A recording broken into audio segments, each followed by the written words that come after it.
Good morning, everyone. We welcome you to our Saturday morning Bible study. Today is June 6th, 2020, and we're so glad you could join us. Just to let you know, this will be our last Bible study for the summer. We'll meet again after Labor Day. So anyway, we're glad you're all here today. Everybody make the most of it. Yeah, right. And today our moderator is Thomas from New York. Good morning. So I'm looking forward to today. So we're going through some parables. We've done that before and can't wait to get into it. So to start out our Bible study, I've got some quotes to read. Let your light shine. Keep in mind the foundations of Christian Science. One God and one Christ. Keep personality out of sight, and Christ, blessed are ye, will seal your apostleship. That's from Miscellany by Mary Baker Eddy. Blessed are ye when men shall revile you and persecute you, and shall say all manner of evil against you falsely for my sake. Rejoice and be exceeding glad, for great is your reward in heaven. For so persecuted they the prophets which were before you. So it's Christ Jesus from Matthew. And then I found an interesting letter I thought was appropriate for our Bible study. This was to the Board of Directors. Beloved students, please meet and appoint Mr. John B. Willis, a member of the Committee on Bible Lessons. He is a good biblical scholar, and such a one is needed. Attend to this immediately. With love, Mother M.B. Eddy. So that's from Mary Baker Eddy, her Spiritual Precepts by Gilbert Carpenter. Thank you. Yeah, thank you. Good mix of things.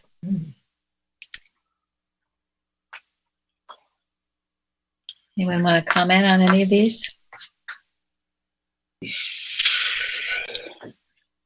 Well, I know for me, right now, sometimes it's hard to keep faces out of my thinking when I'm handling, what's going on in the world today. And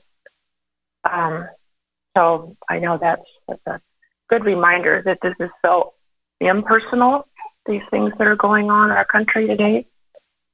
So that's a good reminder that it's, much as we see these faces on the news, which I don't watch hardly, but, images come to thought. It's a good reminder that if I'm seeing somebody in a face that tells me I'm getting it, it's getting too personal. Got to keep it impersonal. Thank you. That's a very good point. Very good. Because otherwise, it doesn't get handled properly, does it? No. You can't defeat error if you think it's personal. No. My practitioner said to me yesterday, you get what is in your heart.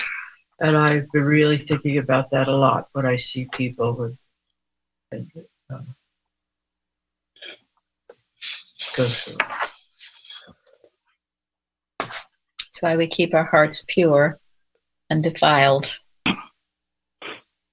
I found something. Oh, sorry. You cannot be subject to malpractice if there's no malpractice within you. Go ahead. I found something in Retrospection and Introspection by Mary Baker Eddy.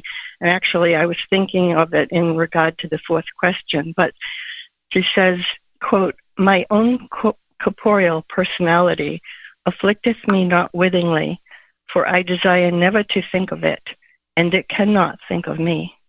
End quote. Yes, thank you. That's beautiful. Mm-hmm.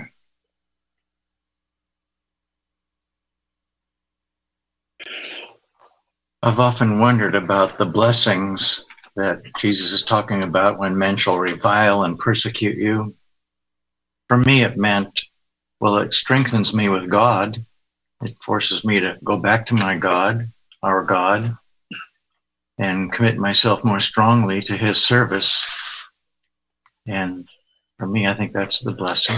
Because if everything was wonderful, I may not be so inclined to do so. Well, and also, when you are persecuted, if you are persecuted and reviled, and all manner of evil you are accused of falsely for Christ's sake, when you recognize that it's impersonal, it's not personal. It's not persons coming at you, it's evil coming at your Christ. When you see it clearly for what it is, that is a great blessing for you. And you have reason to rejoice for that reason, that you do see it clearly, because then it can't harm you. And if we attach it to a person, place, or thing, then we're giving it power. When we take it away, take person away, it has no power, and we can handle it there. I remember Mrs. Evans saying that her greatest growth came through persecution. Persecution drives you up to a higher place. It's one thing, when everything is fine, or even if you get accused of things you've done, but try to maintain your equanimity, as Florence spoke about Wednesday night. When you are getting persecuted for doing nothing wrong, for doing things right, see if you can hold your peace, not hate, not want revenge, all of those things. That's the challenge. And when you can do that, that's why it's great as your reward, because you find yourself in a new place. And you think of all the prophets that had to do that. All of them. Certainly Joseph and Abraham, all that I can think of were persecuted. Elijah, yeah, they all did. Daniel, they had done nothing wrong. So that's the test. When you can love even under those conditions and not just blow up, but stay with your Father, Mother, God. And as has been said, realize it's an impersonal attack to drive you out of your dwelling place in God, to get you to be a malpractitioner, to get you on their level, to get you to hate and be jealous or whatever else. It's just trying to do that, an impersonal attack on your Christ consciousness. And if it isn't done, nothing is being done. And you will find yourself out of the situation and also greatly blessed by it. And that is all in Mrs. Eddy's article, Love Your Enemies.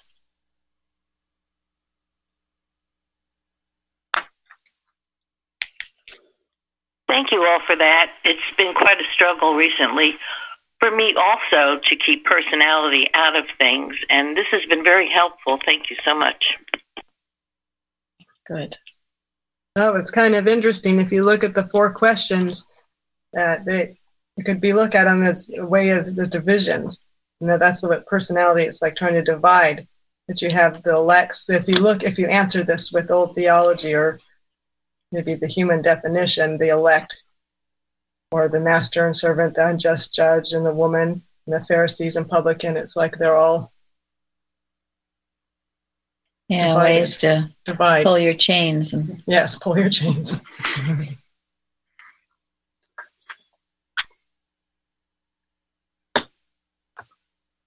I've been thinking a lot this week about all the things that come along and try to throw you off that inside watch, like Parsons had written about. How important it is, our outside watches that we do. So that's been a good reminder this week for that. Yes, and you can't do an outside watch if your inside is not at peace. People try. That's why they fail. That's why readers who are all agitated about something, they can't really read can they? No, they can't. You can't do anything. Can't do anything. No, you can't. Um, When you feel that way, you need to get into your closet and shut the door until you get your peace. There's praise keeps coming up that none of these things move me. And I don't know who said that, but I thought that's a good place to be. Being able to see what it is that you're picking up, and either it's something you need to work on or you need to just kick it out. But not be moved. Stay with God. Yes. Paul, that said that. Yeah. Thank you.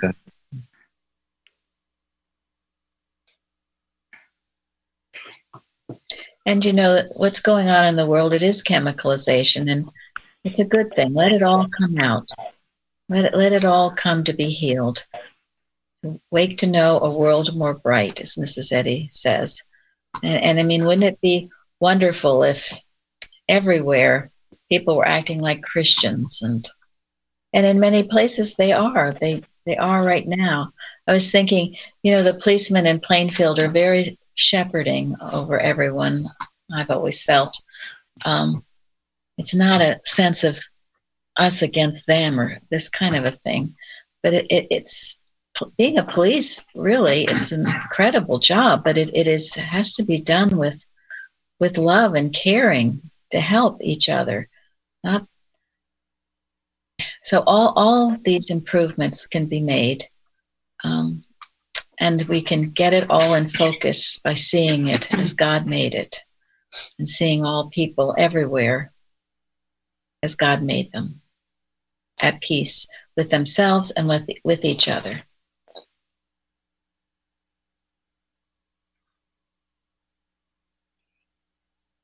Well, thinking about the Civil War, the wonderful Love the Liberator that came out, and how, Lincoln, as far as, divide and conquer is what seems to be, the divisiveness. And one of the things that was, he was determined, he could see that a house divided cannot stand. And one of the things he clung to was that Bible verse, that if a united thought, a united country, united people, that's where our strength is. And as Christian Scientists, we know mentally we cannot be divided in our loyalty to God. And so it starts there. And so when we see that our strength is in our unity, in mind, that there's only one mind, one God, one, then we have to see it expressed everywhere. But that's been the whole thing, divide and. But no, this country was united in that thought in the Bible, that we are a united country. And anyway, by the way, I love our liberator.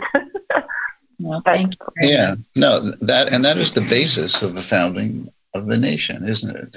That is what the Constitution says. That is what the Declaration of Independence says. Now, does everybody perfectly demonstrate that truth? No. But it is our high ideal as a nation to find and demonstrate that unity in our devotion to God and to God's laws. That is our strength. Thank you for saying that. Mm-hmm. And when we lose that unity of devotion to God's law, then we lose our strength. Mm-hmm. And peace. And peace. And everything. And I'm so grateful this church Plainfield has just brought that so clear to me, how united this church, we are in this church. It's not the experience I've had prior, which is why it was the division, which is what caused me to leave. And it was so awful. But here it's just wonderful how united we are in this church. I just feel so wonderful when I think of what I'm a part of here.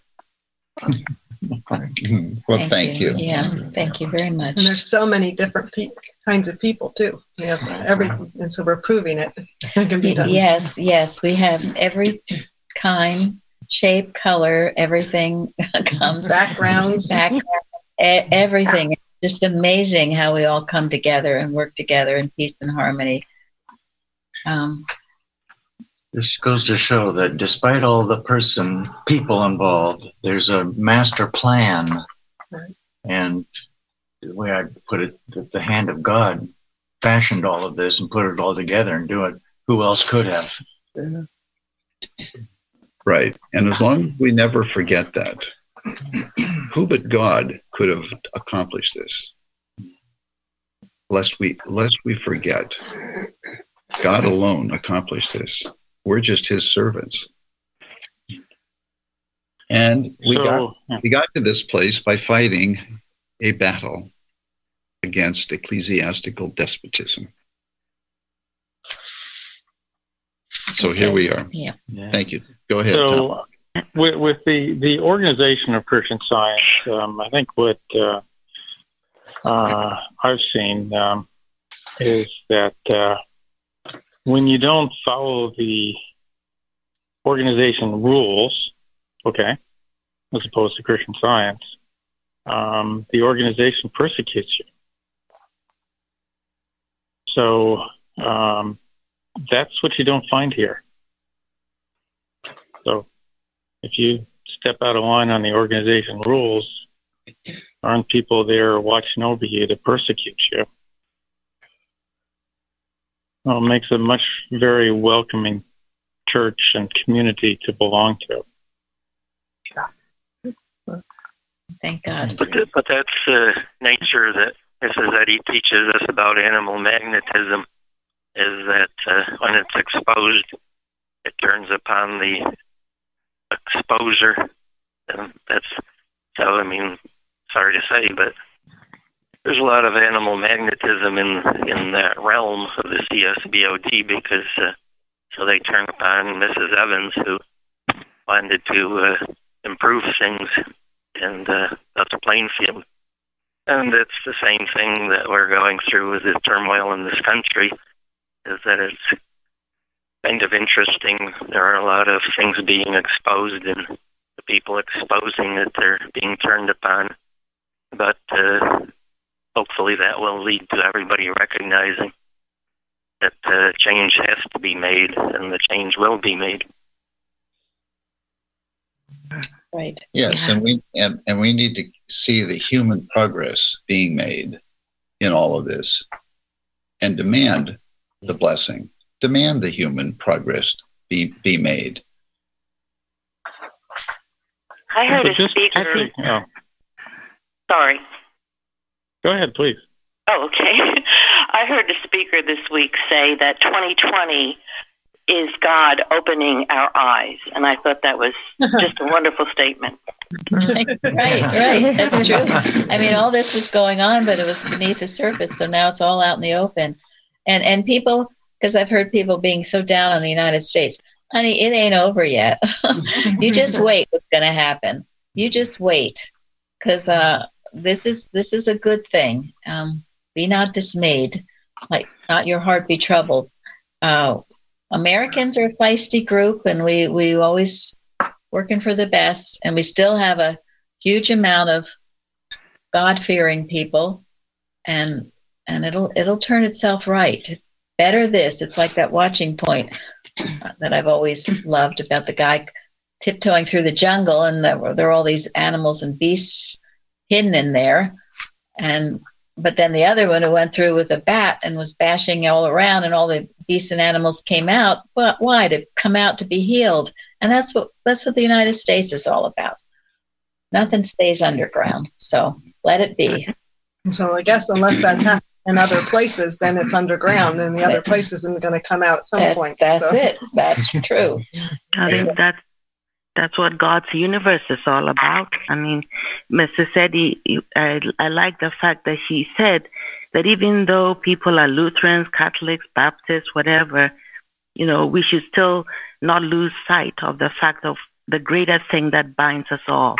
I think what Bruce said, that there's something bigger that binds all mankind. And she wouldn't argue, she said, with anybody's religion or anybody's politics. But at the same time, this is how she's able to sit where she used to sit and bless the whole world, because she saw it all at one with the Father. Yes. Thank you. Yeah, exactly. Thank you. So, these are extreme times, and one of the reasons I picked these quotes was it's very easy for our emotions to get pushed around.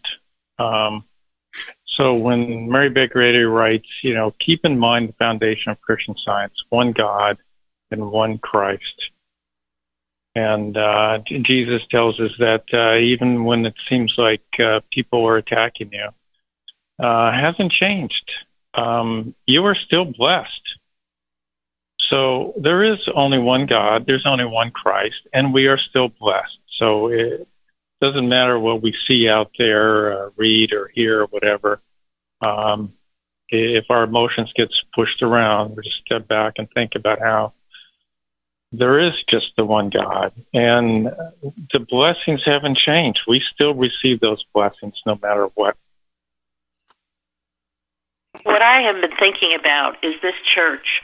This church has not skipped a beat during this whole entire thing. Other churches were closing down, people that weren't even on the internet. But this church was united and kept going, and is still going and will continue to go. That's how I feel about it. Thank you. That's something we have definitely learned. You do not stop. And the tougher things get, the more you march. You keep going. And that's our battle cry, really. I have a question on John B. Willis. Did anybody find anything on him? Because I wasn't able to actually find any information on him. Just a small thing in Long Year, but really didn't say anything about him. The only thing I looked around too. I didn't find much. I found a couple articles he wrote. Although one of them, maybe it was his son. I don't know. It was written rather late, but maybe someone with the same name. Isn't he the one that wrote Watching versus Watching Out, or is that the same John Willis or not? That it was. What? Yeah, it was the same name. I just don't. Oh. Wasn't it written many, many years later? So I was confused. Maybe he lived a long time. Well, what is there a point there, Mike? I mean, Mrs. Eddy says he's a good biblical scholar, and she wanted good biblical scholars on the Bible lesson committee. Well, the reason I asked was because I found this interesting thing on Reverend Kratzer, that there was an editorial written just north of where I live, which is irrelevant, but that he was in a regular church. I don't remember the denomination, maybe even congregational or something, and he was doing a really wonderful job, and basically the board was kicking him out because they didn't want to pay him more. So it just was fascinating that he was actually excommunicated from two churches for trying to do the right thing. That was all. I just thought there might be an interesting backstory on him. So it would show why. I don't know, but what Gary was saying that, this is Mary Baker Eddy saying that it's a good thing to have a good biblical scholar. So that's just something for us to not lose sight about. All right, about how she looked at this. Yeah, but Thomas, you should join the lessons, writing lessons. That's what I got from this. Oh, well, thank you. Wow, I appreciate that. Thank you. I thought that's why you put this in here. I thought you were volunteering. Oh, self-promotion. Okay. Bible good. all summer to devote. Yeah, right. We look forward to that. I wasn't even thinking of myself. I was thinking of like all of us. So. Okay, Well, we're thinking of you. So. Thank you. That was actually exactly what that editorial said, that Reverend Kratzer was a very fine Bible scholar, and that's what Mrs. Eddy also found on him, I'm sure. So that's starting with our questions. On the first question, it's somewhat of a charged word, so I thought it would be interesting to ask this so we could just kind of talk about it, because sometimes I think that a word gets thrown around a bit. Number one, what does it mean to be God's elect? In the May 17th, 1900 Christian Science Sentinel, there was this quote I found about it. It says, answering the question, who are God's elect? The New Church Messenger says, God's elect are those who do his will. They who keep the commandments are God's elect. They who love his precepts and who walk in his ways, drawing near to him and looking to him for strength and support in all things, are his chosen ones. Every really good person is of God's elect, and all can become such if they will only exercise the powers which he has given them in the endeavor to live the life he tells them to live, and thus in the endeavor to draw near to him. Thank you. Perfect. We choose him, don't we? It's not a matter of him choosing us. We choose him. And Carrie from California found this from Mrs. Annie Knott. Speaking of our beloved leader of the Christian Science cause, Mary Baker Eddy. She, not dull of ear, heard. She, as a little child, trusted and obeyed. His assuring caution, fear thou not, for I am with thee. Be not dismayed, for I am thy God. I will strengthen thee, yea, I will help thee. I will uphold thee with the right hand of my righteousness. That's Isaiah. She, the chosen human instrument of God, then began her work to think, to read, to speak, to write, to act, to live, as became God's elect. In the midst of men, steeped to the lips in misery and sin, yet yearning, in cases countless, to escape from thraldom, find and pursue the path to God. So that is how she became God's elect. I want to thank you, because when I first looked at this, it said it was predestined, and that's what a lot of, I think, other religions believe, that it's predestined of God. But then I read John 6:37. When you come to Christ, you are never cast out. And that's, we choose and are helped. Thank you. In our lesson this week, there's a quote in the Science and Health that talks about the continuity and increasing number in God's infinite plan. And I love that, God's infinite plan. So I thought it's really God's plan that we have to be obedient to. It's pretty definitely his plan. Made me think too that God sees something in us that we may not even know is there yet. Mm-hmm. And he's calling, and and all of a sudden you find things you never thought you knew, or you never thought you could do. And that's how things happen. Matthew Henry had a little quote, all are the servants of God who are not the servants of sin and Satan. I thought that was an interesting way to look at it too. Yes.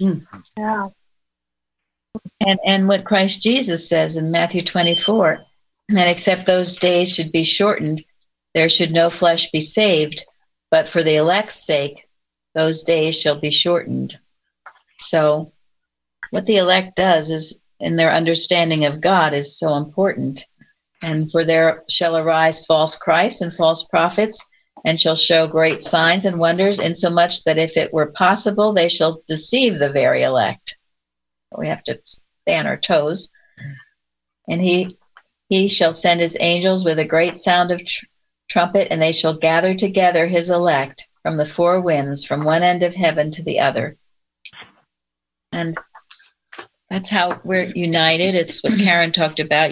We become united in a cause that's greater than we are, and it binds us together in this amazing way. And it excludes no one. Right. This whole idea of God predestining some to be elected, some not to be, that's the work of the devil. That's an attempt to divide us.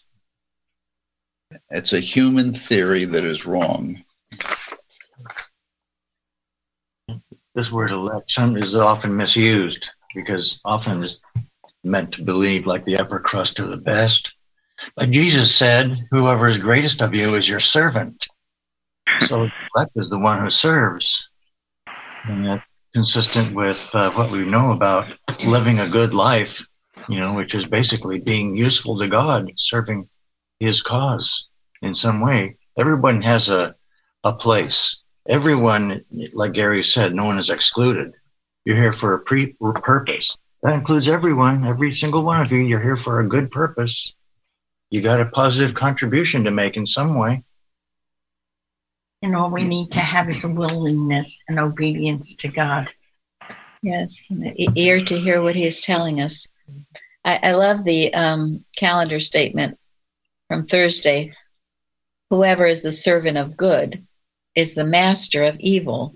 I mean, that's so simple. So you're the servant of good, you will master evil. Because your right desire will raise you up. It's Violet Curse and more. What Jesus proved. He certainly did. He did. And he taught us how to prove it. Uh-huh. That's the wonderful thing. I mean, that's what the Beatitudes and the Sermon on the Mount is all about, isn't it? Because it's for everybody. It's the pathway to God. Blessed are the pure in heart, for they shall see God. I mean, doesn't get any better than that. And it also says, go ahead. Sorry. Go ahead. I was just going to say that it also says in the Bible that God knows those who trust in him. Yes. So he knows in whom he can trust. And like Mary said, too, we can elect to live in the realm of principle. It's a quote from this article. We can elect to live in the realm of principle and its mandatory ideas of perfection. But God knows whom he can trust. Also, in Colossians, Paul tells us the qualities and the avenues of the elect of God. It's Colossians chapter 3, verses 12 through 17. It's really good to stick with those.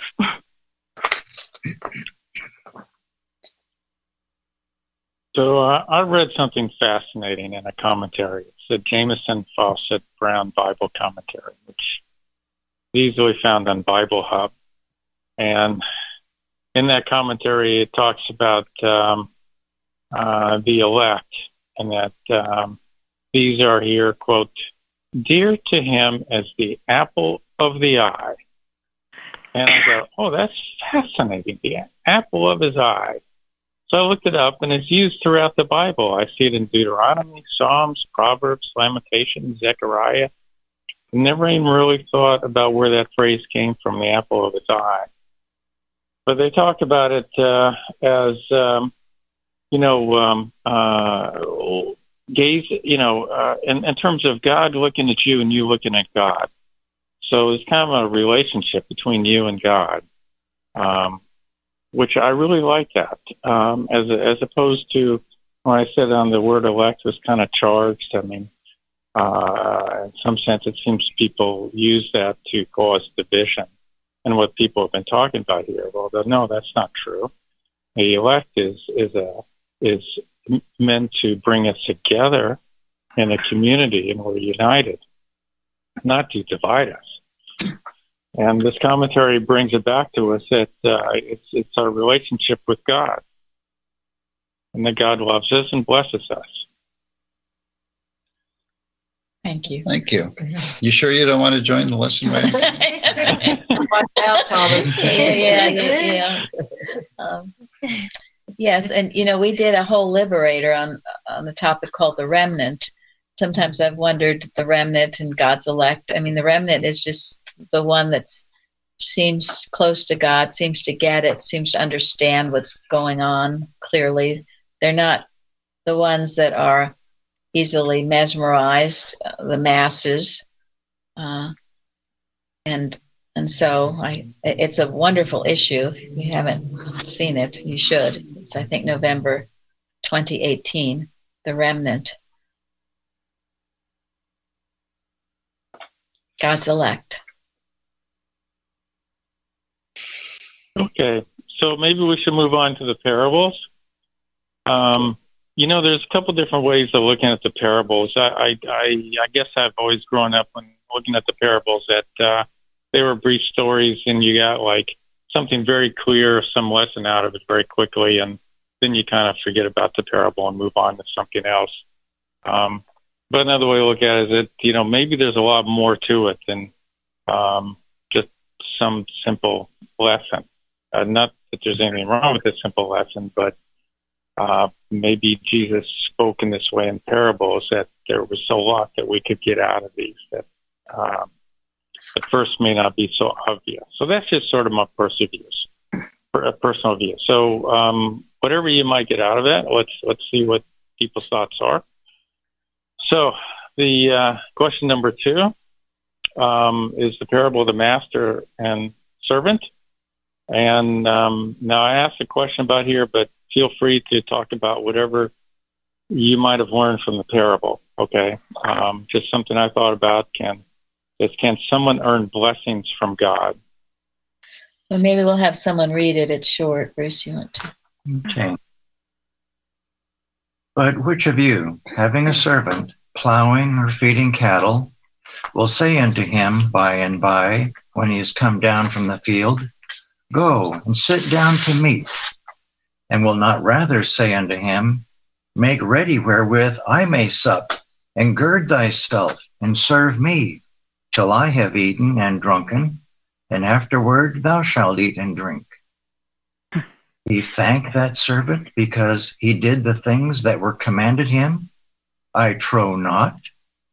So likewise ye, when ye shall have done all those things which are commanded you, say, We are unprofitable servants. We have done that which was our duty to do. Okay. I got my, I found so interesting on the link and your useful links on the website, Mary Baker Eddy Science Institute, where they talk about the parables by Clifford Stamp and Rosalie Moss, the spiritual interpretation of the parables. So wonderful. I just read these over and over again. I just got something out of them each time I read them. But it talks about the plowing, which today is so apropos, symbolizes pursuing a specific line of activity which demands the straight lines of spirit in our thought without deviation or any wandering off the clear-cut path. And I mean, what are we doing today but that? We have to stay so clear in our thinking and not wander off from what we hear going on, the noise going on. So I liked that. And then the feeding the cattle, in this article symbolizes diligence, promptness, and perseverance. This is from Science and Health. Mrs. Eddy talks about cultivating in our responses to ourselves and to others, those outstanding qualities for which Mrs. Eddy tells us that the cattle stand. Anyway, there's so much in these articles. If anybody hasn't looked at these on the website, they're just wonderful for all the parables in the New Testament. They're just great. Thank you. Mm-hmm.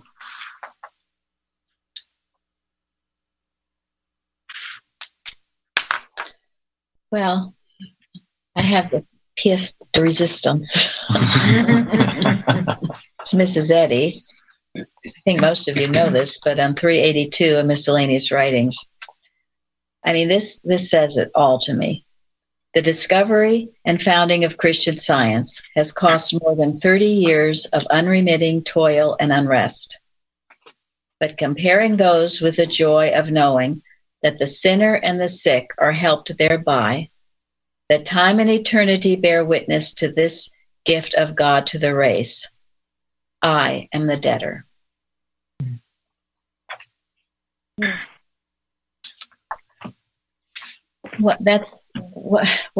We can't repay God for what he's done to us, for us. What? I mean, that says it. Mrs. Eddy says it. And look what she did. And yet she still considered herself the debtor. That is the humbleness of spirit we all should claim and have.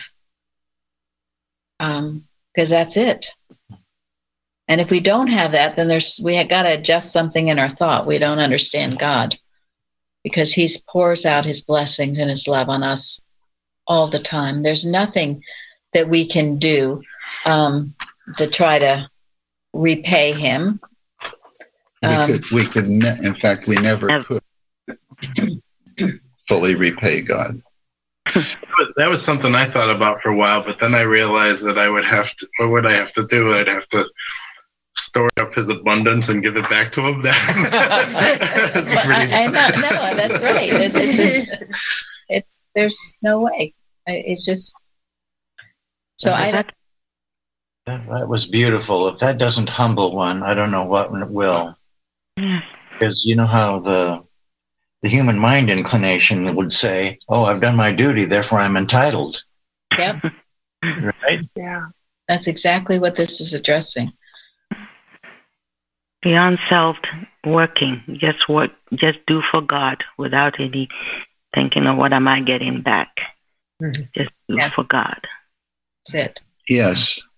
And the science, the science behind all this is that when we do obey God and do his will gladly and without murmuring, we see more clearly the blessings that God already has given us.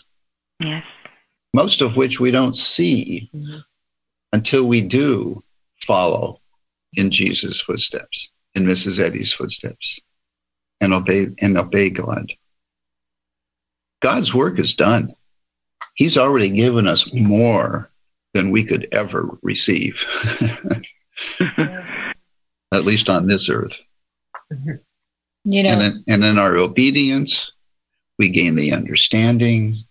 We see more clearly what God has given us. All of our needs are more clearly met. We couldn't want more. And that includes everybody, excludes nobody. And I think it's so true in life. I mean, if you become a parent, then you realize all that your parents went through. Or, as a practitioner, you're not really grateful in many ways for the work that is done, the ceaseless work done in secret, until you take up that work.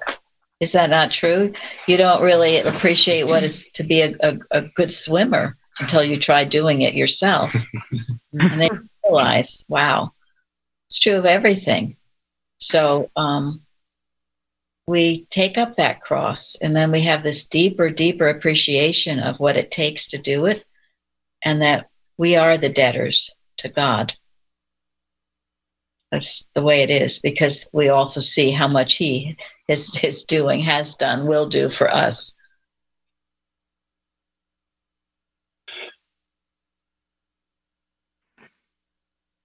The beauty of the parable on plowing is that it takes the old, turns it completely underneath. You have this beautiful new fresh field to grow the good spirit of God in. That's a good picture. I can kind of see it. That's a good thought. We overturn and overturn. We stir up the muddy riverbed, as Mrs. Eddy says. Something about... go ahead. I was going to say, and that's a great analogy of stirring the riverbed, because when we started farming, we used poisons like everybody else. And one year we had a serious drought, and somebody advised me to cultivate the corn, which wouldn't make sense in my logical thinking, because then the water would escape even quicker, I would have thought. But I did cultivate the corn. It was incredible. The next day you go out there and the corn literally grew 3 inches overnight. It was the most incredible thing. So that's what stirring up does. It not only lets you clean out, but it also somehow activates the process and makes everything grow faster. Yeah, beautiful. Yeah, and I'm sure we've all experienced this in one way or another. I know those of us who were in this church when it was persecuted by the board of directors in Boston and sued and excommunicated and all that stuff. It was a traumatic experience, but it overturned our thought and forced us closer to God. And the blessing from that experience is just incredible. It enabled us to see things that we just hadn't ever seen before or didn't want to see before. It drew us much closer to God. It filtered those who were united in their devotion to God from those who weren't. And it enabled us to start an outreach that is reaching the whole world. We now have, 25, 26 websites? And I lost count. It was a lot. 11 different languages. We have hundreds of people attending our services.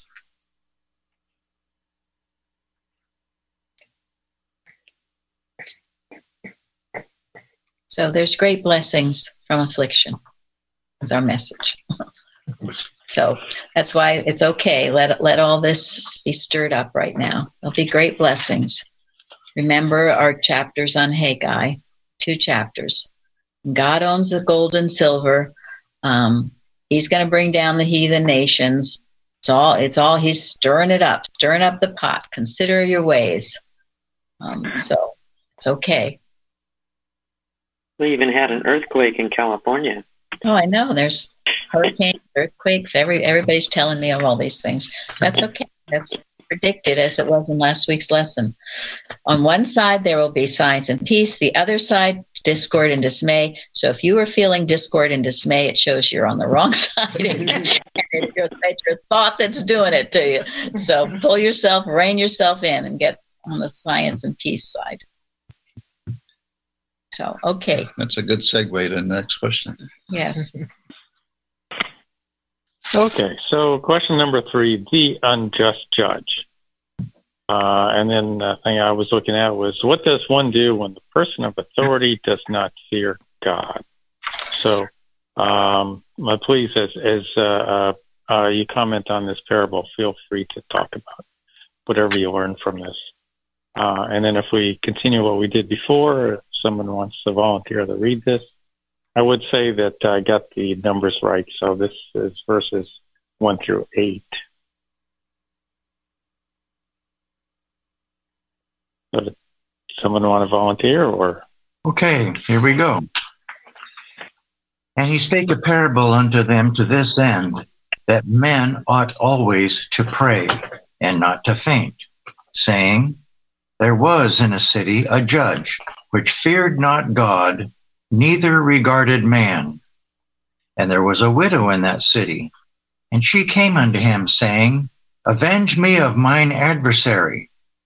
And he would not for a while, but afterward he said within himself, though I fear not God, nor regard man, yet because this widow troubleth me, I will avenge her, lest by her continual coming to me, she weary me. And the Lord said, hear what the unjust judge saith. And shall not God avenge his own elect, which cry day and night unto him, though he bear long with them? I tell you that he will avenge them speedily. Nevertheless, when the Son of Man cometh, shall he find faith on the earth? Thank you.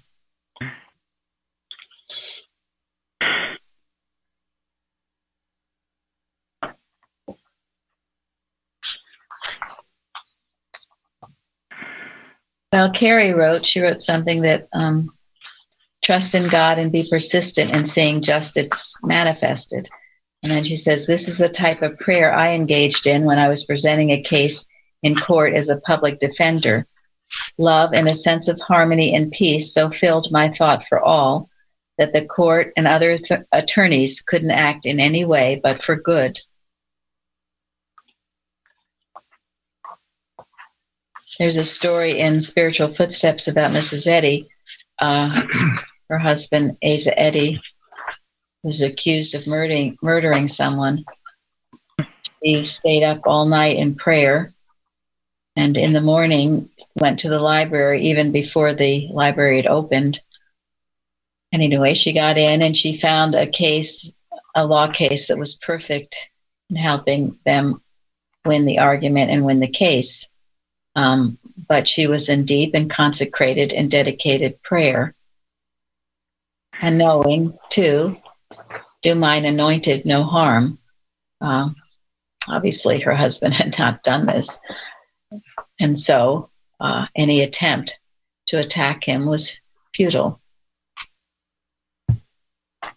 There are many instances of prayer changing unrighteous government.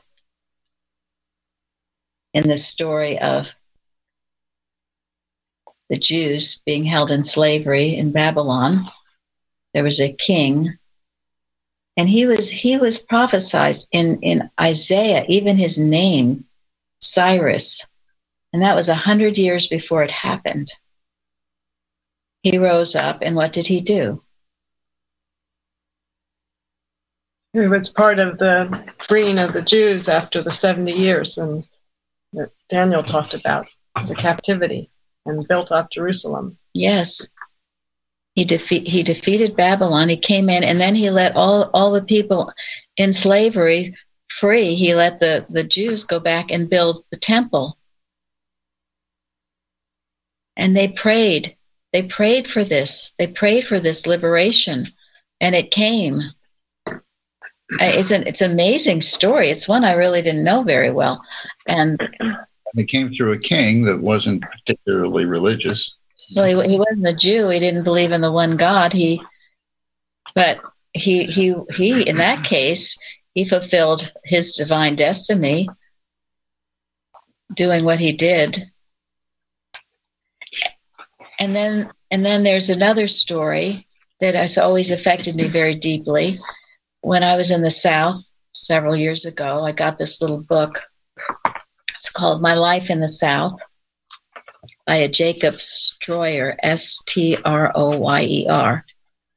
And it was very painful to read this book, but I would suggest people read it, especially those of a lighter complexion, shall I say.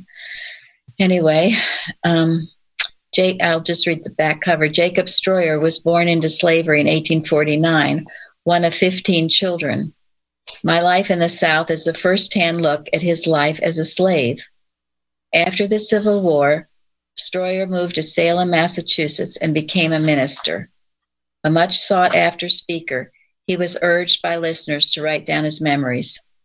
Originally published in 1879 when he was 30, this is a fascinating collection of stories about the training, discipline, and burdens the slaves had to bear, as well as some of the customs of slaves in Southern society. So I read this a long time ago. It's not a very big book. And as I said, it was very painful to read. But the thing that stayed with me all these years was, he was just a little boy, this big family, and, terribly mistreated. And he would come home at night to his parents, and after having been beaten and other things, and he would implore his parents, why don't you do something? What's the matter with you? Why don't you do something? And of course, his parents were heartbroken. And so one time they did try to rise up and do something. And of course, that only made matters worse, unfortunately. And very, very unfortunately. So here they had this kind of description of a master, if you will, who was so cruel and unjust, and there seeming to be no way out of it. And so in this book, and this little boy, and I forget how, but he learned how to read and write, which he tried to, I guess, almost keep a secret. He said, finally, when the time came for us to go to bed, we all knelt in family prayer. Father thanked God for having saved me from a worse injury, because he had just been badly injured. And then he prayed for my mother's comfort, and also for the time which he predicted would come, that is, the time of freedom, when I and the rest of the children would be our own masters and mistresses. Then he commended us to God, and we all went to bed. They prayed that every night. And later in the book, he says that 6 years later, I believe it was, or at some time later, it did not come overnight, as you all know. They did have the Emancipation Proclamation. They were freed. He said his father hadn't lived to see that day, but his mother did. And he did. He went up north, and he was a preacher, and he was well respected. They taught that little boy God. He was God-based, and he did wonderful things in helping others through overcoming a persecution that most of us can't imagine. So, anyway, it was quite an example of this power of prayer over an unjust ruler. What I took from that parable, too, was that the judge was not doing it upon principle. He was doing it what was going to be convenient for himself. And Mrs. Eddy, of course, speaks to that. In the second edition of Science and Health, she wrote, healing the sick through mind instead of matter enables us to heal the absent as well as the present. But the spiritual capacity to apprehend thought is reached only when man is found not having his own righteousness, which is physical law, but the righteousness which is God. And that's, in the current edition, it's worded a little different. It says the same thing. That's on page 291, 17. And the other thing that she wrote in that second edition was, and one can see where she was judging righteousness, is because she talks about John Brown and compares him to Jefferson Davis. John Brown was a militant abolitionist. Jefferson Davis, of course, was the president of the Confederacy. And she says, did the martyrdom of John Brown make one of the crimes of Jefferson Davis less or less deserving its reward? What awaits the God-inspired martyr here but the crown of thorns and the victor's palm hereafter. But that which awaits the pampered hypocrite is the laurel here and the thorns hereafter. Thank you. Yep. There's no escaping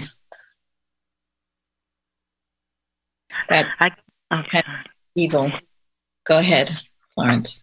Yeah, I got something else also from this parable, that the widow was just pleading, and Jesus taught us all that with his protest, his was deep and conscientious protest of truth, of man's likeness to God, and of man's unity with truth and love, which is teaching us that when we know who we are and continue to be aware of that, that knowing overrules the laws of the unjust judge.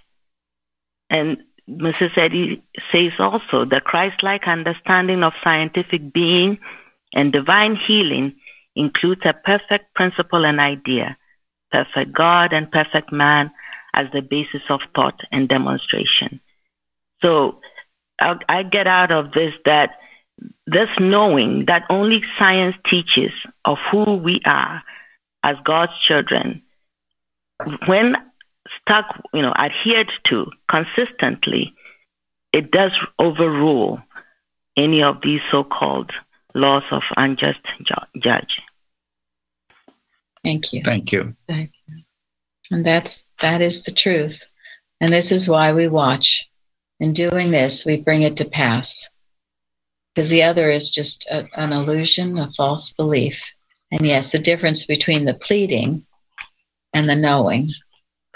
And science teaches us that difference. That was beautiful. Thank you, Florence.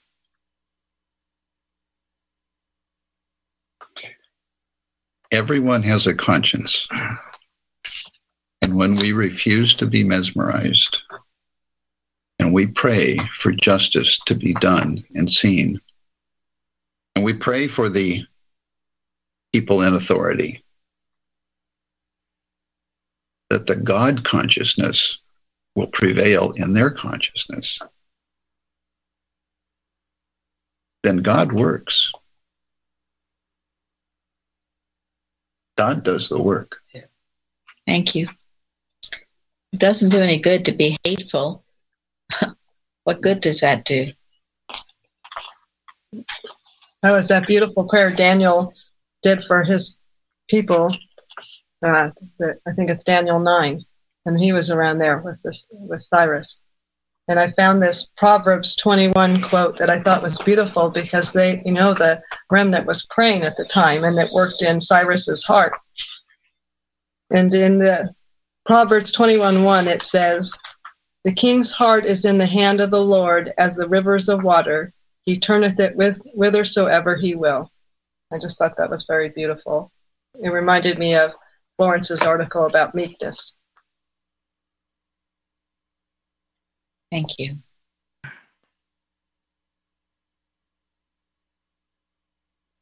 Never doubt the power of prayer.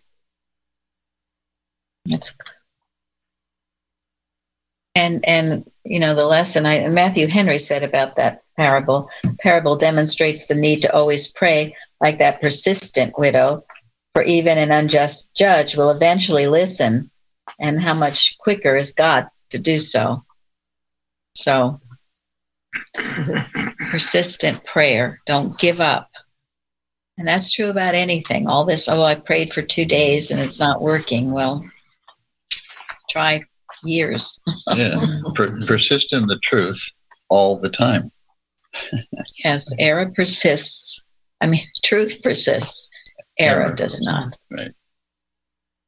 Error will eventually give up. It has to. But to be mindful to always be praying for the right premise, who we are, not I'm this, but please make me this. It says that Jesus showed us the so quote unquote the faster way of knowing who we are and work from that standpoint. Yes. That's the strength.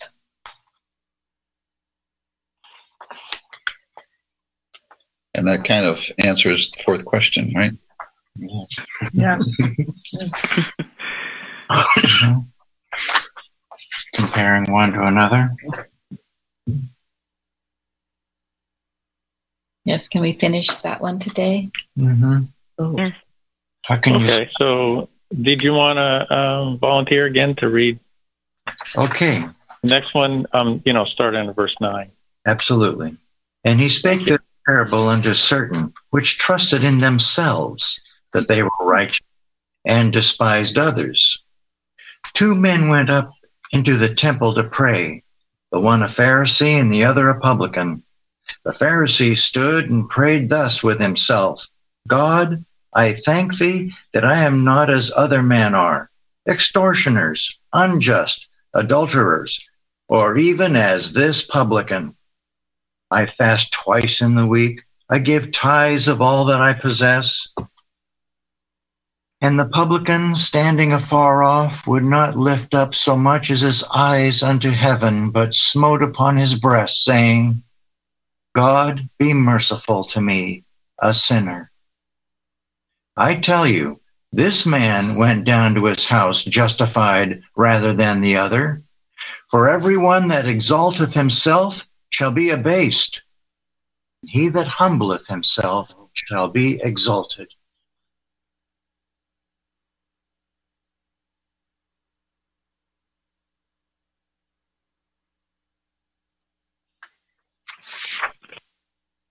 Well, if you're seeing that I and my Father are one, or I can of mine own self do nothing, then there's nothing. You're not comparing yourself to anybody. You see all as being the child of God, the Son of God, and that you're personally not doing anything. It's all God. So what have you got to be haughty about? Or think yourself, it's in this article that I was reading about, this is the parable about our approach to God. Until every vestige of egotism, self-justification, and pride in our own understanding of God has gone. And there's just the equivalent of the publican's heartfelt reaching out. Human thought has little relation to the actual or divine. So it's a removal of all self. And then we see our fellow man is equal in the sight of God. Thank you.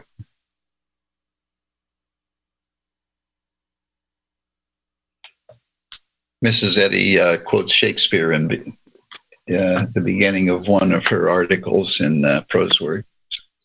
Comparisons are odorous. Human comparisons are odorous. That means they stink. They stink.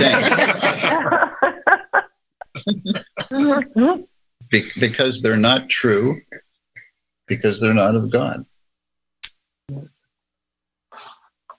We should be comparing spiritual things with spiritual. What does God see? I always think of the beginning of miscellaneous writings where Mrs. Eddy says humility is the stepping stone to a higher recognition of deity. The mounting sense gathers fresh forms and strange fire from the ashes of dissolving self and drops the world. It's beautiful. Thank you. That's also the basis of brotherhood, isn't it? Yeah. I think that's why Christian Science to me is the answer, really, because if we, in the realm of spirit, if all are spiritual, what are we comparing? Exactly. For me, it's been very helpful just to realize God is working out his purpose in each and every one of us.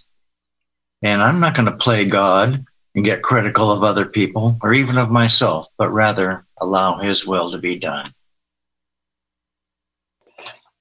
It's a sure way to make yourself miserable. If you want to be miserable, just start comparing yourself. You'll be miserable, boy. Disobeying a commandment, thou shalt not covet. And if you start off feeling puffy because you think yourself are better, well, pretty soon you're gonna find people that you think are better than you, and there's no end to the joy of this miserable state of existence. So, in miscellaneous writings, also, Mrs. Eddy says that humility is required to understand our textbook. Absolutely. There's no way you'll understand it any other way, though. So. What was that quote about what you're seeing, you're being? Thou seest, thou beest. Thank you. It's an older quote, too. Well, and to get back to this idea of humility, think about it. Humility is required to understand anything, not just our textbook, also the Bible, also what's presented to us in the news, also what people's needs are around us. I mean, we're given a lot that needs to be understood correctly. And without humility, we're not going to understand anything correctly. Because God knows the right. We don't.